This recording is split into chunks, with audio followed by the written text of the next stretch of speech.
So, 2019. Collected a lot of stuff, made a lot of good memories.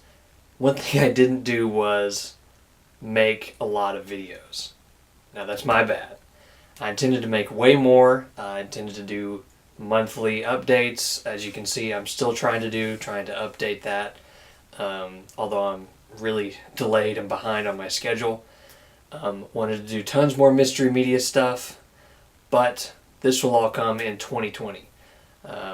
So basically what I'm going to do is start 2020 and cover my pickups monthly along with thrifts to the side, because that's part of kind of what's slowing me down. I'm going to do my thrift stuff separate from my just general collection videos. I'm going to kind of make that even more of a standalone series.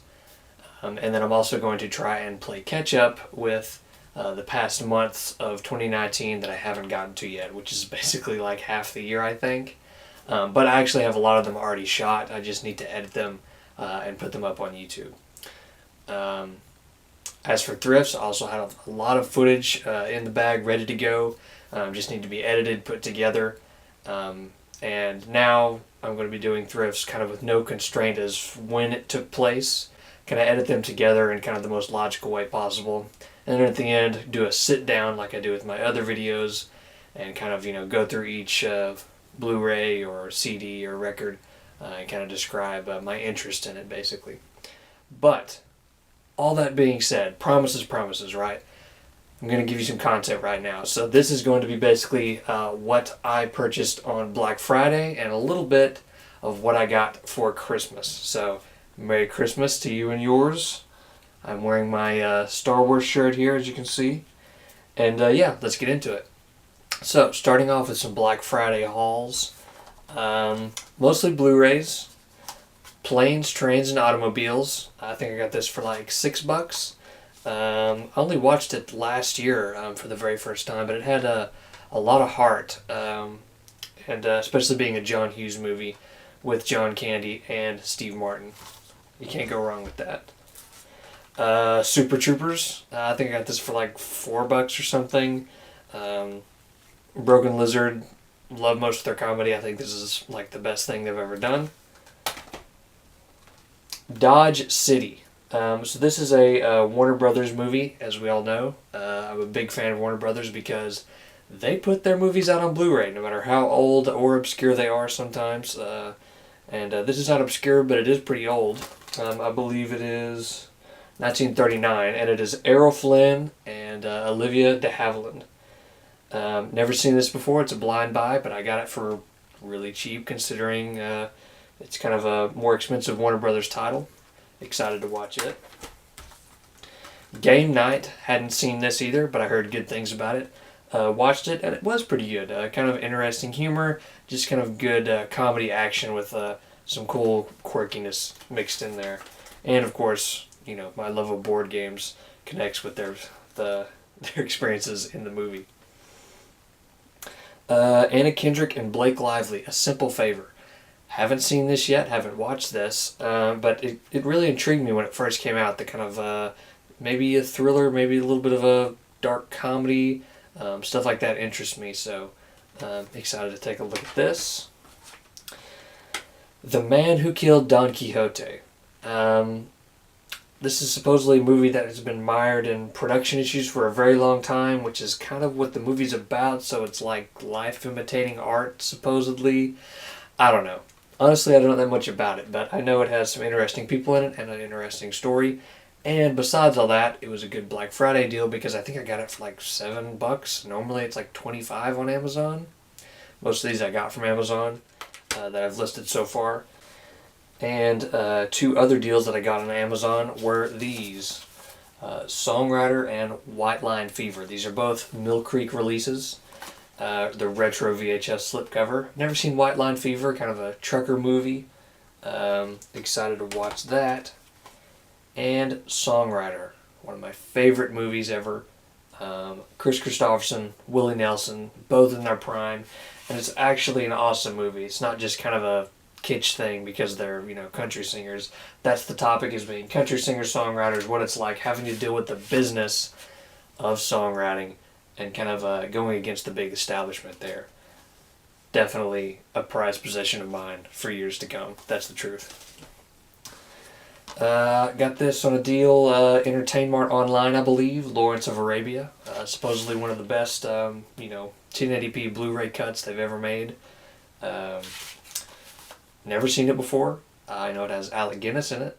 And I know a little bit about the T.E. Lawrence, kind of the history behind it, from watching the World War I series, The Great War, on YouTube. But excited to watch this classic, one of the best pictures. Alright, also these are kind of a Black Friday haul. I got these on a deal for a Disney Movie Club. 2 exclusives, George of the Jungle and Snow Dogs. So I had both of these on VHS growing up, and they're some of my favorites. I love the ridiculous humor in George of the Jungle. It's really stuck with me. And Snow Dogs, really funny. Love Cuba Gooding Jr. And, alright. Now, Christmas. Besides all the Black Friday stuff, I got a few things for Christmas. Asleep at the Wheel, Wheelin' and Dealin'. Another Asleep at the Wheel album. I got one of these for Christmas last year from my parents, so I think they decided to keep with the pattern here, and I love it. I've already listened to it. It's got Route 66, Miles and Miles of Texas. They rated the joint from, I believe, 1976. So yeah, Ray Benson and Asleep at the Wheel, good Texas swing Renaissance stuff. A book here, Horsemen Pass By, which was turned into the movie HUD later on, by Larry McMurtry. Now, he is the writer of Lonesome Dove and that whole series, which was turned into a miniseries. And I love his stuff.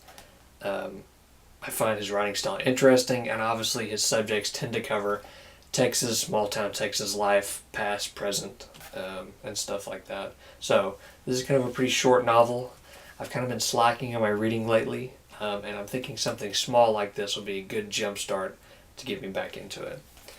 And continuing with Larry McMurtry, he wrote a book called The Last Picture Show, and then it was made into a movie starring Jeff Bridges and Sybil Shepherd in some of their first roles ever. And I believe this is the movie that won Jeff Bridges. It was nominated for Best Picture, and it won Jeff Bridges Best Actor, Best Supporting Actor, something like that. Either way, I watched this the other day with my dad. It's one of his favorites, and loved it. It was very interesting, and it made me want to read the book, seeing the movie.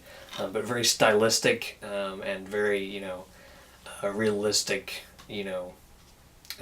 portrayal of a small town Texas, pair of friends in the 1950s. Alright, now some 4K. Now these, I forgot about these. These 3 I also got on Black Friday. Interstellar 4K. Honestly, the best way to watch Interstellar.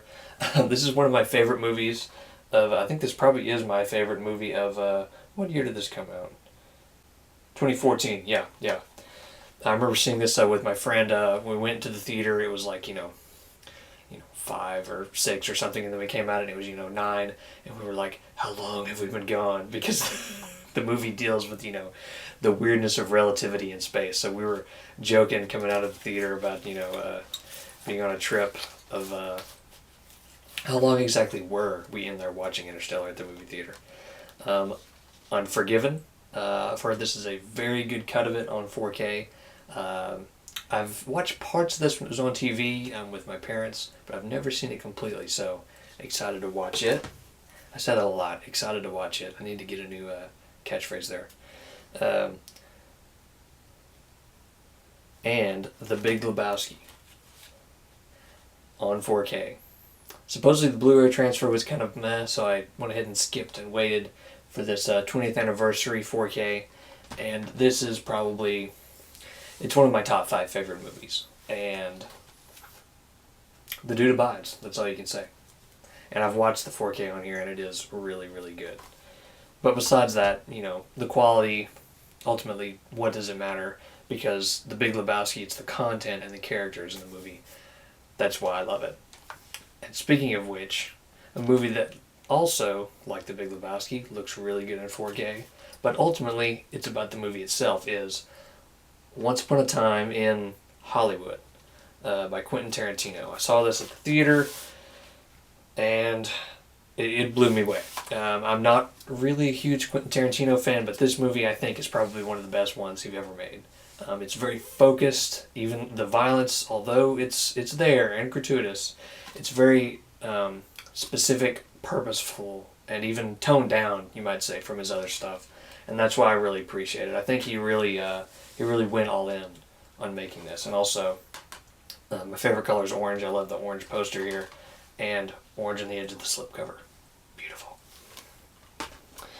All right, and lastly, for Christmas, as you recall, I've got the core rulebook, but now I have the Edge of the Empire beginner game. This is basically a one-shot adventure that's kind of using, watered-down rules for the Edge of the Empire Fantasy Flight Games Star Wars role-playing game. And this, I'm really hoping will get to, be put to good use in 2020 with a group of people that want to get into the game. And I am going to try my hand at GMing, so we'll see how that goes. But I've been studying up on this, and that's what I'm going to continue to do, so I can be a good game master and teach some people how to play this specific RPG who haven't played it before. And have some fun going up against old Timo the Hutt. So that was my Christmas haul, Black Friday, and kind of Christmas presents. Also, with a little bit of Christmas money, I went out and hit some good sales at Game Exchange and other places, so I'll be doing that a little bit later, but I wanted to give something before the end of the year, if not for anyone else, but just for me to feel like, okay, I've done something, I put something out there, and that's sometimes the hardest thing to do. Just like in Songwriter, Willie Nelson says, by the way, on your way over, can you pick up the guitar and put it in my hands? That's always the hardest part. And it's the same thing with making content here, is the hardest thing to do is set up the camera and just shoot something. The hardest thing to do is get on the computer and just get started editing. And once you do, though, it really kind of snowballs, and you really, enjoy getting back into it. So that's what I hope this video will be for me. That's left to be seen. But either way, really thankful for this past year. All the stuff I've gotten, ultimately it's just stuff. But what's really important to me is all the memories that are attached to this. When I see all this stuff on the shelf, I think of the friends who gave it to me. I think of, where I found it and where I was when I found it. Who I watched it with. I think of, my dad and my friends and my mom and all the movies and music we love to share. So I hope that's what you think about this Christmas and New Year's. I know I had a good one, and I hope that you and yours had a good one as well. And wish you a happy 2020. And as always, thank you for watching, and happy collecting in 2020. We're in the 20s now.